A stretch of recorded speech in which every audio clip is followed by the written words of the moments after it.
ما فكرتش للحظة هو احنا ليه على طول مش مبسوطين؟ ليه كل ما بتوصل لحاجة كان نفسك فيها فرحتها بتموت في ايديك بعد يومين؟ السر مش فيك انت، السر في السيستم اللي مبرمج دماغك انك على طول تفضل جعان ومستحيل تشبع. زمان مخك كان متبرمج يقارن نجاحك بدايرة الناس اللي حواليك، قرايبك جيرانك والناس اللي تعرفهم، 20 شخص 50 شخص او 100 بالكتير.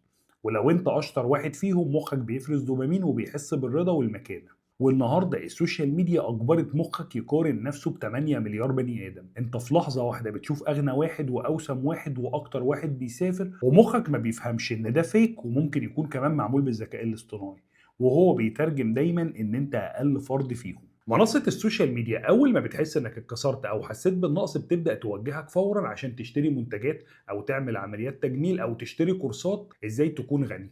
وكله بيدفع للمنصة عشان يبيع لك الترميم لثقتك بنفسك اللي هم كسروا فيها.